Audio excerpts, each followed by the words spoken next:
Então agora nós vamos olhar para o retrovisor, vai começar aí a retrospectiva e vamos começar aqui com o sul da ilha na ressacada com o Avaí Futebol Clube. Ian, e aí, como é que foi o ano de 2022 do Leão da Ilha? Olha, acho que para começar era bom pegar um lenço, né? Porque o torcedor do Avaí teve um 2022 para esquecer. Ainda que a diretoria do clube, fora dos gramados, tenha feito um bom trabalho, botando a casa em ordem, tentando colocar as contas em dias, o Avaí vai encerrar o ano com os salários em dia. E eu acho que isso é pelo menos um ponto positivo. Dentro de campo as coisas não aconteceram. Mudanças sucessivas de treinadores, mudanças sucessivas de estilo de jogo, trocando pneu com o carro andando, como a gente fala. Acho que houveram muitos erros, muito mais erros do que acertos, mudanças no elenco, mudanças na equipe. E a gente viu o Avaí, até começou bem no Brasileiro com o Eduardo Barroca, a gente via que tinha um padrão de jogo ali, mas as coisas passaram a não acontecer, desfalques apareceram, o time caiu de rendimento, entrou na zona de rebaixamento. A diretoria optou por tirar o Eduardo Barroca para trazer o Lisca. O Lisca aqui acabou sendo um desastre, verdade seja feita. E depois disso, o Marquinhos e o Fabrício ali assumiram na reta final, o Avaí ainda deu um suspiro ali na reta final, poderia ter vencido o Cuiabá e talvez sido tudo diferente, mas é um ano para esquecer. Continuo achando, no meu modo de ver, que o maior erro do ano do Avaí para se manter na Série A foi a demissão do técnico Eduardo Barroca. Tá certo. Diogo de Souza, e aí, Diogo? O ano 2022 do Avaí Futebol Clube. Eu acho que foi terrível, né, o Fábio Machado? Não conseguiram a classificação no Campeonato Catarinense, caíram na primeira rodada da Copa do Brasil, rebaixamento na Série A. Então é um ano, assim, que é um ano dos piores, talvez, da história do clube. E dentro daquela, da ânsia, né, de olhar para o 2023, em que o ano que o clube completa os 100 anos, de tentar estar em um outro patamar. A verdade é que o ano do Avaí 2023, 2022 aí é para esquecer. E é muito curioso, isso aí é uma coisa que vem acometendo também o Figueirense, que em meio a essa busca de identidade dos clubes, os últimos anos aí o que a dupla da capital principalmente aí trocou e reformulou seu plantel. Agora o Figueirense até já tá com uma base montada, o Avaí ainda deve montar sua base. Então é uma sucessão de mudanças assim que e não precisa entender muito do futebol, basta acompanhar para ver que não tem como dar certo. Então acho que é mais um ano aí para o torcedor, ou melhor, lembrar bastante para que ele não venha a se repetir aí, principalmente em 2023, diante dos 100 anos da história do clube. Bom, se a gente fala da Chapecoense, aqui da capital, é muito justo, né, que o Espíndola também fale um pouco a distância. Como é que ele acompanhou esse ano do Avaí, Júnior Espíndola? Eu acho que o Avaí sofreu muito o que os clubes catarinenses vêm sofrendo quando vai para a Série A, né? O investimento, né? Você falava até, né, Fábio, quando trouxe o Guerreiro, por exemplo, né? Você falava e foi muito criticado por isso, né? Que era uma contratação ruim na questão de investimento, né? Agora, realmente, você vê os clubes aqui de Santa Catarina investindo muito, às vezes, para tentar competir um pouquinho com os outros clubes da Série A, sendo que o investimento é muito diferente. Eu acho que uma sucessão de erros, né? Quando você troca treinador, você muda todo o planejamento, você muda toda a estratégia que foi montada. E o Avaí sofreu muito, que a Chapecoense sofreu aqui também, daqui a pouco a gente vai falar mais sobre a Chapecoense, né? Mas o Avaí sofreu muito essa questão. Quando você monta o planejamento, você tem que mudar esse planejamento. Trocar o pneu com o carro andando é muito difícil. Então o Avaí realmente projetava algo muito bom para essa temporada, fez investimentos muito altos aí e teve um ano bem ruim o Avaí. Eu acho, talvez, como disse o Diogo, talvez teve um dos piores anos da sua história. Realmente foi catastrófico e, infelizmente, o fim de ano da equipe do Avaí, né? Não, é só para fechar também esse assunto do Avaí, claro que eu acompanhei muito, né, também aqui no SC no Ar, no próprio Jair Mané, que é o quadro aqui com mancha, né. Foi um ano realmente, eu vou usar as palavras que foram usadas aqui, o Avaí errou tudo no futebol. Eu elogiei muito o presidente Júlio Herth, disse para ele, inclusive, pessoalmente, quando ele esteve aqui, e fora de campo, a diretoria, né, que é uma nova gestão, está tentando arrumar, está tentando consertar, a gente vê novos processos sendo instalados. E a promessa é que esses processos, né, de gerenciamento, de metodologia, porque o presidente é um gestor, é um administrador, seria colocado em campo. E não foi colocado em campo. Os erros que essa atual diretoria teve com o futebol foram os erros dos anos anteriores. E aí você não tem como tirar um bom resultado. Foi tudo, né? Foi feito tudo errado. Enfim, é complicado. Eu só discordo um pouco do Ian, e aí que eu acho legal, porque nós temos aqui vários debatedores. Se fosse para um ser o dono da razão, seria um programa só ele. Eu acho que o Barroca, na época, teria que ter saído também. né? O cara não ganhava 9 jogos.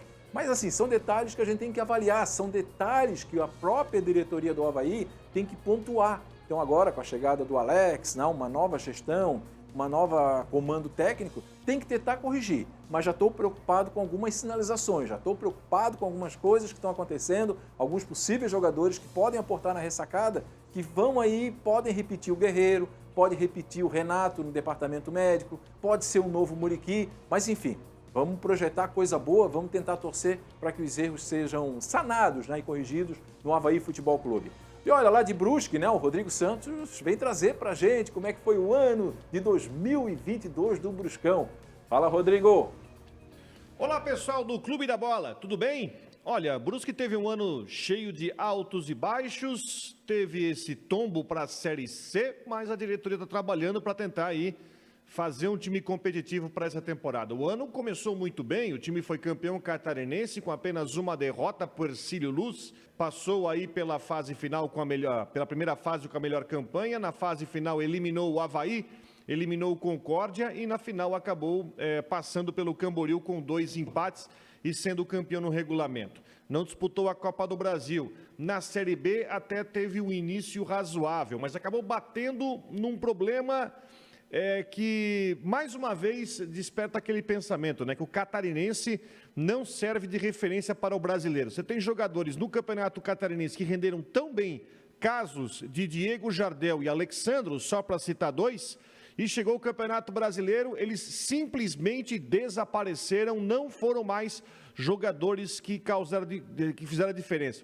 O que aconteceu? A defesa do Brusque, os números da defesa do Brusque na Série B até foram dentro do normal. O problema foi o ataque, que não chegou a fazer 20 gols em 38 partidas. Ou seja, o ataque, que até foi bom no campeonato estadual, foi reforçado, não conseguiu achar o caminho e acabou acumulando uma série de maus resultados e acabou rebaixado para a Série C. O Brusque tem um desafio muito grande para 2023, que é fazer um bom campeonato brasileiro, ter um time competitivo para o campeonato da Série C, que só começa lá em abril, e passar por cima das dificuldades, da falta da verba da Série B do brasileiro. Também vai ter o dinheiro da Copa do Brasil, que isso vai ajudar bastante, mas também a perda do seu principal patrocinador. Então, que aí cria um outro problema. A diretoria está trabalhando para tentar cobrir esse furo. Mesmo assim, a diretoria está otimista de que o time montado está sendo bem competitivo para encarar o Campeonato Catarinense e para depois fazer uma boa Série C. Até porque a Série C já mostrou pelo seu nível técnico que é possível montar um time competitivo até com investimento mais baixo, para conseguir classificar entre os 8, para ser um time forte. Então é nisso aí que o Brusque está se agarrando aí para conseguir fazer um bom ano de 23. Beleza? Um grande abraço a todos e boas festas. Valeu, Rodrigo. Boas festas, né? O Rodrigo de Brusque lá sempre participando aqui com a gente, né? Ele que está acompanhando atentamente o dia a dia do Bruscão. E Ansel, e o Brusque, hein? O Brusque tem uma história, como é que eu vou falar? Começou com título de campeão estadual, parecia que ia ter um segundo semestre promissor e uma queda, né? Muito dolorida para a Série C. O Brusque viveu um ano curioso, né, Fábio? Começou bem no Campeonato Catarinense, vencendo a final ali, foi uma final até um tanto quanto surpreendente contra o Camboriú. Começou mal a Série B, logo trocou de técnico, curiosamente, justamente pelo Luan Carlos, que foi o técnico do Camboriú, entrando no lugar do Vaguinho Dias. Mas oscilou muito durante a Série B. O Rodrigo foi muito feliz no que ele falou sobre a questão da defesa. A defesa em si não foi um problema crônico do Brusque durante a Série B, porém o ataque não fazia gols, né? Um ataque muito ruim, muito fraco do Brusque durante a Série B e teve essa queda agora no final do ano. Para o ano que vem muda orçamento, muda time, muda tudo. Foi um ano, acho que para o torcedor do Brusque começou sorrindo e terminou chorando. É verdade, engraçado, né? Você falou que o ataque não fazia gol, né? Em cada jogo de Brusque que o ataque não funcionava, sabe o que eu lembrava? Da saída do Edu, né? Que foi para o Cruzeiro, que era um grande jogador realmente da equipe brusquense. Diogo, e aí, o Brusque? É legal que o Brusque, em alguns anos, ele sucedeu artilheiros. Antes do próprio Edu veio o Júnior Pirambu também, fazia gol de tudo que é jeito.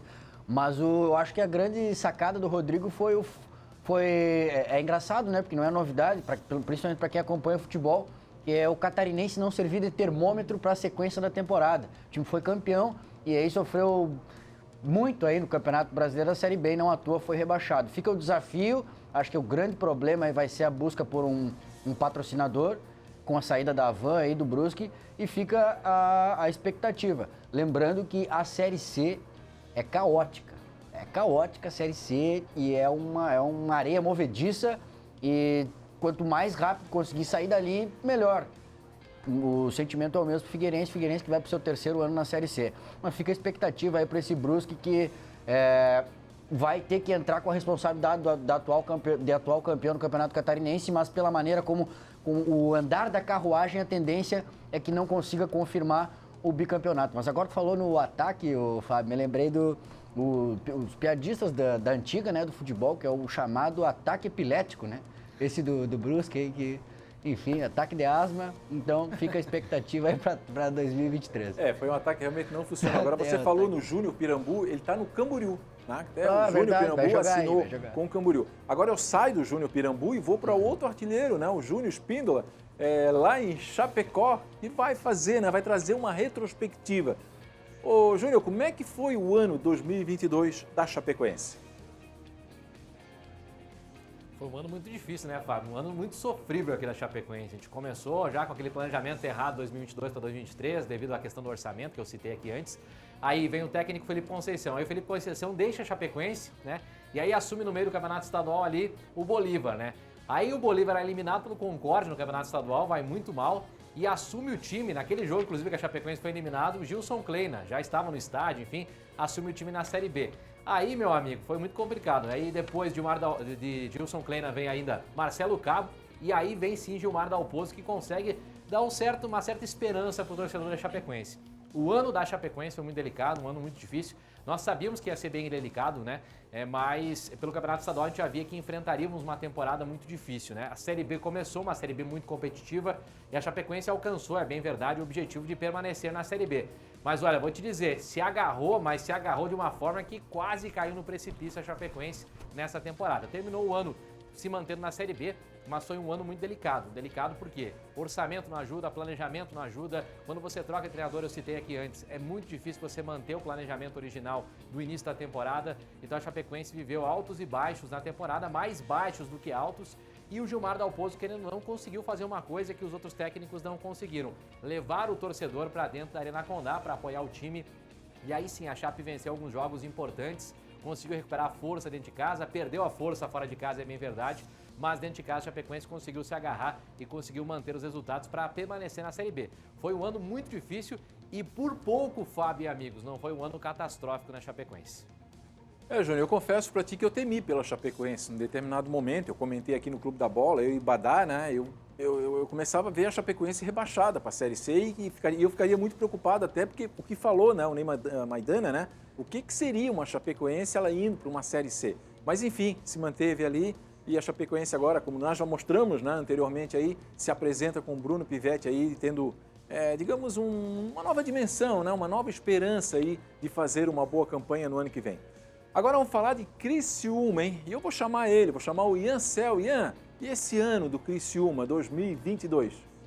Olha, Fábio, eu acho que o Criciúma, apesar de ter jogado a segunda divisão do Campeonato Catarinense esse ano, foi talvez o ponto mais alto entre os nossos times aqui do estado em 2022.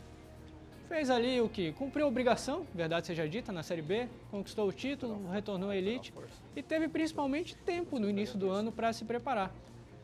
Fez uma Copa do Brasil ali digna, acabou caindo cedo, mas na Série B do Campeonato Brasileiro surpreendeu.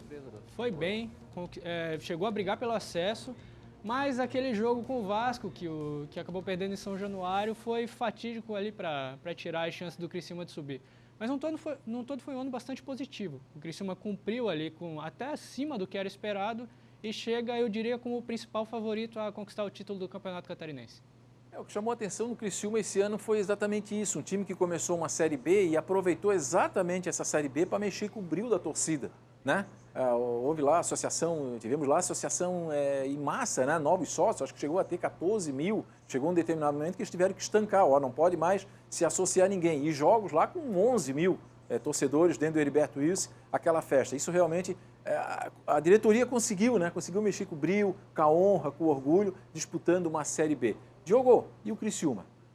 Eu sou muito dessa história do que passou, o 2022, eu acho que coloca o Criciúma como o principal clube de Santa Catarina até para conquistar o Campeonato Catarinense. Fizeram um trabalho muito legal, além de ter encontrado o time, eles estão com... Olha, se pegar, isso não é uma informação aqui, apenas uma impressão que o técnico, o Tencati, ele tranquilamente é um dos mais longevos aí do futebol brasileiro.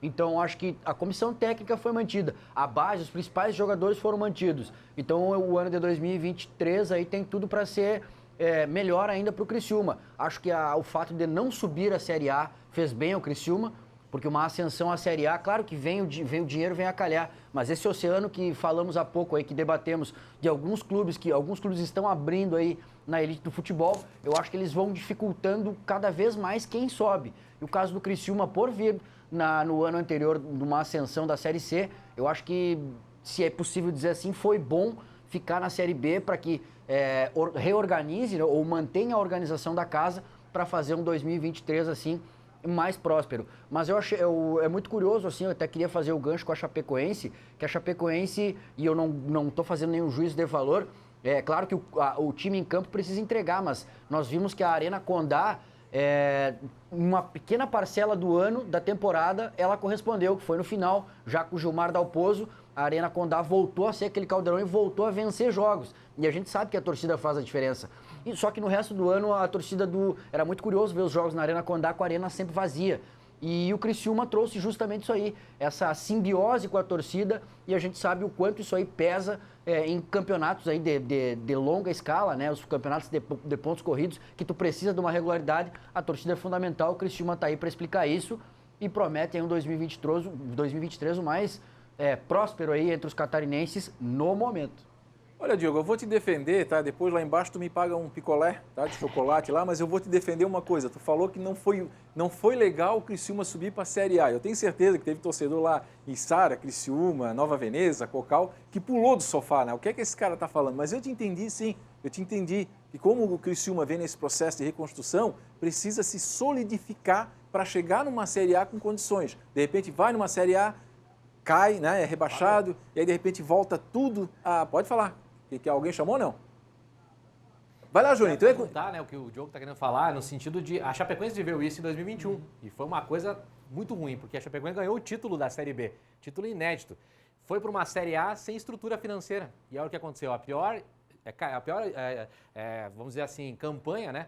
E é isso, de fato, da história de pontos corridos da Série A. Foi um vexame que a Chapecoense fez em 2021. Justamente por quê? Porque não tinha estrutura. E acho que é mais ou menos isso que o Diogo estava querendo dizer, né? Quando não tem estrutura para você competir com times como o Flamengo, como o Corinthians, né? O próprio Avaí, que investiu um monte esse ano, sofreu com isso e caiu para a Série B.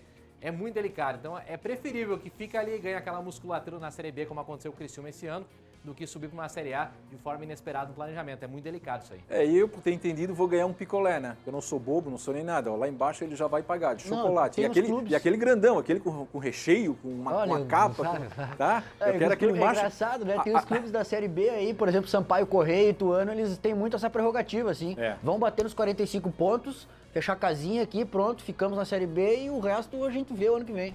Tá certo. Então agora nós vamos lá para a região da Coloninha, região do Estreito, região do Estádio Orlando Scarpelli. Como é que foi, hein, o ano do Figueirense? Eu vou começar agora a opinião do Ian Cel. Olha, acho que serve da mesma forma que eu falei pro Avaí, a hora da galera pegar o lenço, né? O ano do Figueirense foi frustrante, cara, num todo. Fez um campeonato catarinense que chegou até na semifinal, acabou eliminado pelo Camboriú. Começou ali na Série C, ali oscilando, chegaram a falar em demissão do técnico Júnior Rocha. Porém, depois ele acabou encontrando a equipe ali com a dupla de meias, com o Léo Arthur e o Rodrigo Bassani. Conseguiu fazer uma reta final de primeira fase boa, o Figueirense conseguiu se classificar, embora os resultados fora de casa foram um calcanhar de Aquiles do time durante todo o ano. O time não conseguia ganhar fora de casa, ganhou um jogo ou outro ali perdido, ganhou no Catarinense, ganhou do Juventus. Mas na Série C não venceu fora de casa. Acho que ganhou uma partida, viu? Só para colaborar, eu acho que ganhou só do Brasil de Pelotas. Foi a única vitória do Figueirense fora. Mas eu concordo contigo, tu vai continuar, mas é pouquíssimo, né? Pode continuar aí. Entrou no mata-mata, já começou o mata-mata perdendo. Venceu depois ali o Vitória e o Paysandu. Pensamos, agora vai, né? Mas foi jogar fora de casa contra o próprio Paysandu, que... Eu lembro que o próprio Diogo fez a matéria do jogo fora de casa contra o Paysandu do Figueirense. O Figueirense ressuscitou o Paysandu fora de casa e o Paysandu que já estava praticamente eliminado. Depois foi lá para a Bahia jogar com o Vitória, perdeu também, chegou na última rodada não dependendo das próprias forças. Aqui, apesar de não depender das próprias forças, no fim só precisou de um gol. Mas nos 3 últimos jogos, zerado o ataque, perdeu o Rodrigo Bassani machucado. A partir do que perdeu o Bassani machucado, desandou o caldo, não conseguiu mais vencer, não conseguiu principalmente mais marcar gols. E foi o que a gente viu. O Figueirense ficou por um ano, ficou por um gol, vai ficar mais um ano na Série C por causa disso. Rapaz, depois eu vou falar sobre esse um gol aí. Diogo, e a retrospectiva do Figueirense 2022? Eu acho que é muito engraçado, né? Às vezes é necessária a polarização e o Figueirense e Avaí eles acabam se complementando. No frigir dos ovos, na frieza dos dados, o ano do Figueirense foi melhor que o do Avaí. Porque o Figueirense ainda deu a chance ao seu torcedor de alcançar o seu objetivo. Dentro desses detalhes, a sorte sorriu para o Figueirense. E isso aí no futebol, o futebol não costuma perdoar. A sorte sorriu para o Figueirense. O Figueirense chegou à última rodada, não dependendo das próprias forças, e a circunstância da rodada ainda deram só a chance de um gol apenas colocar o Figueirense na Série B e o Figueirense não aproveitou.